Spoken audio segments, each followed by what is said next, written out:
Welcome, everybody. Hello. So nice to see you. This is Darlene Sky, and we're with Nixon Perspective News NPN. And I am thrilled today, and you'll be very excited to know that we have President Nixon, President Richard Milhous Nixon's sister-in-law with us today. Yes, the 37th President of the United States. His sister-in-law is with us today. Clara Jane Nixon, how are you? So good to see you. I am just fine, thank you. And you look like you're very happy and well. Oh, thank you. You look as beautiful as ever. So young looking. And on that note of young, I need you to share with us, please. When were you born? Now, when's your birthday and the year that you were born? I was born on November 16th, 1919 in Westmoreland, California. And that makes you how old? 92 and a half. Get that. I like to have the half on there. It's nice to have Makes a big difference. That's so incredible. So you're 92 years old. It's very fortunate to have you with us today so you can share some memories about the Nixon family. So when was the opportunity that you had when the first time you ever met any of the Nixon? Was it at the famous market that they had in Whittier, California? Yes, it was for me. But my mother knew Dick. I don't know. It was Dawn, of course. For 9 months, as I sat in the car, because I had been going to school, business school, out in Westwood. So she would pick me up on Fridays, and always wanted to shop at the Nixon grocery to get the best meat of anybody, any store around. Well, Don always waited on her. Well, then through an uncle, I was introduced to Donald, and I was not able to be with the family that night, that they had a party, so that I was invited again. And then Don asked me for a date, and I went to introduce him to my mother, and she broke out laughing, and so did Donald. And I said, well, what's the matter here? And they both laughed. Mother says, well, I've known him for a long time, and he'd been cutting the meat for her. So anyway, it became kind of a joke around, and then I began, dating constantly with Don. Really, he just kept calling, and I kept going. 3 weeks later, he put a ring on my finger, just slipped it on, and said, "Here, wear it." 3 weeks later, it must have been love at first sight. Well, apparently it was. That's good. He has good taste. Anyway, so we had 45 years almost together. Oh, that's fabulous. Yeah. And do you have a secret for long marriage? Just give and take. Very nice. Give and take, that means a lot. Now, I know you had some cute story about the fact that you went on a double date with the future president of the United States. Oh. What was that like, that double date?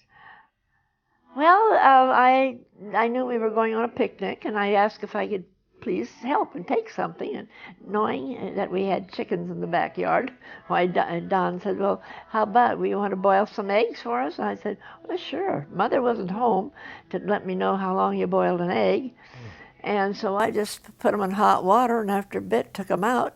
So I took them to the picnic, opened them up, and we had egg yolk on us. So I just threw them against the rock that was there and watched them splash. And from then on, I knew how to boil an egg at least. So, but when my father saw my ring, when I showed it to him, he said it was lovely and awfully nice, and happy about. Hope I'd be happy. But he went to my mother and he said, with tears in his eyes, Mother said, she doesn't even know how to bake a pie. So from then on, I tried so hard to bake a pie, but I made a mess every single time. I just couldn't do it. So Marie Callender's is great. You're a great cook anyway, Clara, because Don married you anyway, even with it. He liked ice cream. He did? Oh. Did he have a favorite ice cream? Oh, no, any ice cream was fine. We had a refrigerator in the garage. And always a tablespoon up on top. Mm-hmm. I'd go out, I'd reach up, sure enough, there's a spoon. I'd take it in the house, wash it, put it away. Next day, reach up there's another tablespoon. He just loved ice cream, and he'd sneak outside and drink more, Oh, that's so Eat more cute. ice cream. Well, No, who he eat doesn't like ice anything. cream, huh? That sounds good. He Now, loved ice cream. I know Don and Dick were close in age, right? They were Yeah, only a few a years apart, so couple of they spent years. time. So when Richard Nixon got involved in politics, he was an attorney. What was that like for you? Can you tell us about the transition from being an attorney and how he got involved in politics?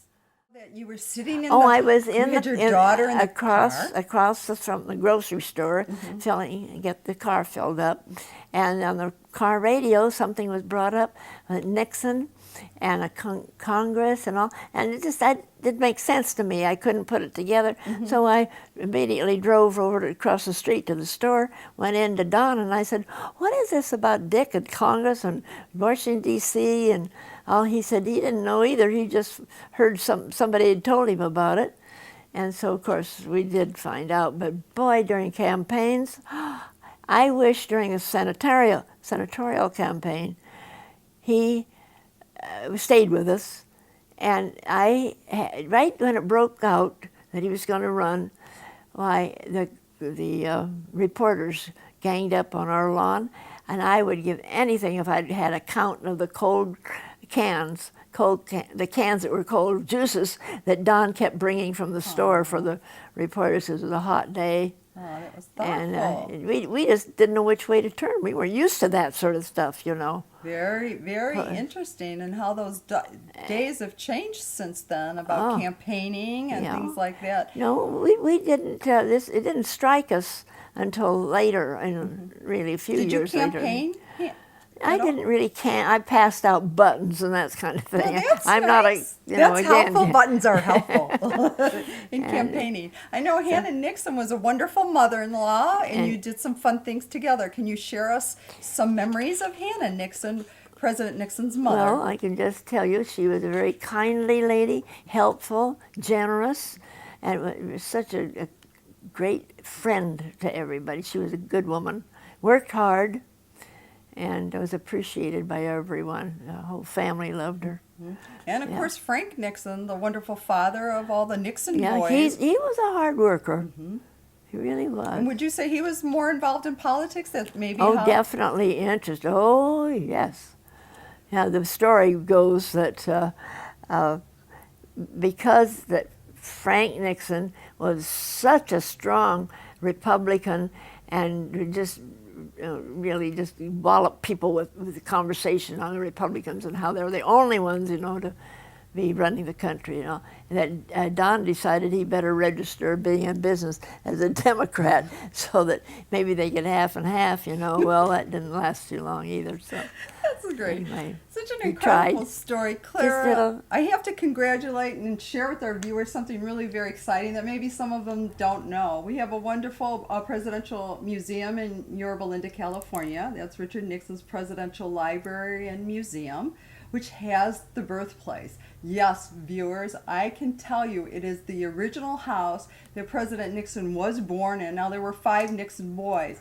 I encourage everyone to really go out and visit this wonderful museum. But we really need to be appreciative and thank Clara Jane Nixon for many things about the birthplace. Now, what can you tell us about the birthplace, Clara, in particularly, first of all, about the furniture? Why are we so fortunate today to have all this wonderful furniture that was original? Well, the Nixons drug it in every move they made, and I tell you, I think I counted 14 moves. And they took it all with them and would collect more if something would fall apart. And the relatives were generous with them, and he just picked stuff up here and there. And that's how they furnished the house. There was nothing glamorous about it at all. So when But, Hannah Nixon passed away in and 1967, then Dick just said to me, "Would you please take care of everything here? Just do whatever you want to with it, but I want the clock." And he says, "I want you to take care of it for me." So I wrapped it up in towels and put it in the closet. And then when things began to pop a little bit about putting furnishings that we had, because we bought some of Dick's furnitures and Pat's furniture when they went with OPA back east, Philadelphia, right at the time we were married. So we moved into that little colonial house that has since disappeared. and then moved left the furniture in there, actually, because we went in right after they moved out. But So the furniture that we have in the birthplace There's- today, you received. It was a telephone call, right? Yeah. The phone rings and it's. he asked me to take care of it all. Would I do it?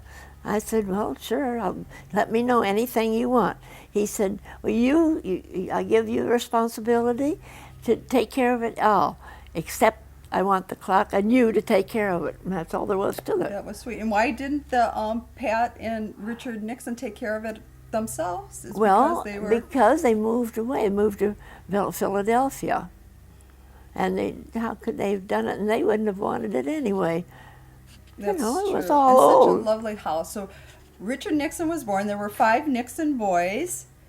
All of them were named after English kings, as we were told, except the one, Francis Donald, your future husband. Can you share with us the names of all the 5 boys? Harold, Arthur. Right. No, it's Harold and Richard and Donald and Arthur and Edward. Wonderful, the 5 Nixon boys, and we're very Oh, I have fortunate. to tell a little something about that. Grandpa Nixon was so positive that 5th birth would be a girl. It had to be a girl. That he went out ahead of time and bought a gold locket. Well, of course, here comes another boy. So what do we do with the locket? Well, when I got into the family, it was always every move. It would be, where's the locket? Where's the locket? Always knotted up, you know what a chain will do, how knots and all. Well, finally, Don and I bought a little curio table, and so she had other stuff, her bonnet and one of her fans, and graduation fans or something. And so all her little treasures, they could be shown. She didn't have to go. Well, in fact, up at the library, senator or congressman from Oregon, his name was in the paper just the other day, but a beautiful bowl, and he had it inscribed with a message to Hannah. Well, she treasured it, but she could always misplace it. And so it was usually found under the bed. So I pulled it out and put it in and put all the honors, the gavels and the little pins that Dick had won through the years in school for speaking and all so forth. So at any rate, that took care of that.